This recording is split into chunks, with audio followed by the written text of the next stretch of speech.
আসসালামু আলাইকুম।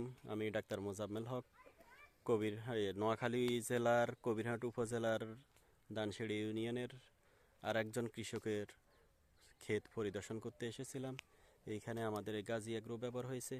প্রত্যেকটা কাঠিতে ভালো ভালো মানে এই কাঠি আর এই ইয়েগুলা স্বাস্থ্যগুলা হয়েছে, কাঠির আসছে এবং মানে ছা করছে ভালো, মানে এই গোছা মোটা হয়েছে এবং ধানে যথেষ্ট পরিমাণ বলিষ্ঠতা দেখা যাচ্ছে এবং রোগ প্রতিরোধের ক্ষমতাটাও অনেক বেশি।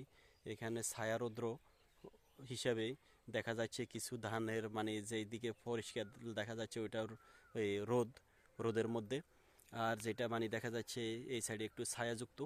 তো এই রোদের কারণে অনেক কিছুটা মানে ভিডিওতে আমাদের অনেকে বুঝতে পারেন, হয়তো বুঝবেন যে এটা লালচে হয়ে গেছে, রোগ মানে রোগ আক্রান্ত করছে। না, রোগ আক্রান্ত নয়, এটা রোদ্রের আলো। তো সেটা আমি ফলো আপ করতেছি বলতেছি। ওই ক্ষেত্রে আমাদের ওই পাশেও আমাদের গাজি জিঙ্ক ব্যবহার হয়েছে এবং গাজি এগ্রো পাওয়ার ব্যবহার হয়েছে এই ফলটেও। এইগুলো হচ্ছে আমাদের গাজি জিঙ্ক এগ্রোর মানে মোড়ক মানে টাঙ্গানো আছে। সেই ক্ষেত্রেই সেইখানেও মানে খুব ভালো একটা, সেই ফলটও খুবই ভালো একটা এই রেসপন্স। আমি সেই ফলটে যাচ্ছি।